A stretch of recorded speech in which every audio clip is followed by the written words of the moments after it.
அலைக்கும் வரஹ்மத்துல்லாஹி வபரகாத்துஹு. உங்கள் அனைவரின் மீதும் ஏக இறைவனின் சாந்தியும் சமாதானமும் உண்டாகட்டுமாக. சிந்தனைக்கு சில மணித்துளிகள்.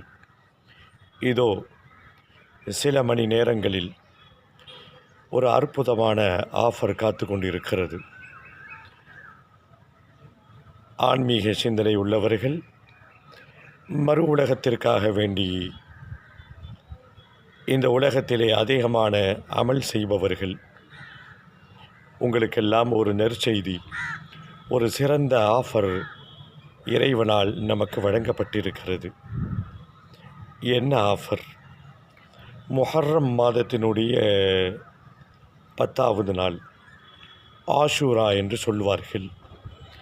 அந்த நாளில் பெருமானார் ஸல்லல்லாஹு அலைஹி வஸல்லம் நோன்பு நோற்றுவிட்டு தங்களின் தோழர்களுக்கும் அமரபி சியாமிகி, நோன்பு வைக்க வேண்டும் என்று ஏவியிருக்கிறார்கள்.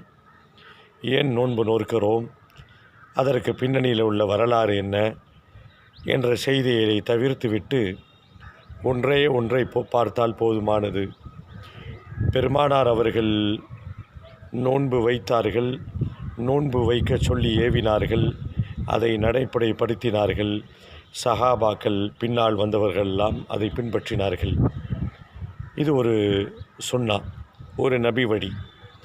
இதன் மூலமாக நமக்கு இறைவன் வழங்கக்கூடிய ஆஃபர் என்ன? யுகஃபிர் சனத்தல் மாதியா, கடந்த ஒரு வருடத்தினுடைய பிழைகளை, சிறு பாவங்களை இந்த நோன்பின் மூலமாக அல்லாஹ் அழித்து விடுகிறான், அல்லாஹ் டெலிட் செய்து விடுகிறான். இது ஒரு பெரிய ஆஃபர் அல்லவா? 10, அதற்கு முன்னாள் நாள் 9, இந்த 2 நாளும் சேர்த்து நோன்பு வைக்க வேண்டும். தவிர்க்க முடியாத காரணத்தினால் ஒரே ஒரு நாள் 10 மட்டும் வாய்ப்பு கிடைத்தால், தவிர்க்க முடியாத காரணத்தினால் அப்படி வைத்து கொள்ளலாம். மார்க்கம் அனுமதி வழங்கி இருக்கிறது.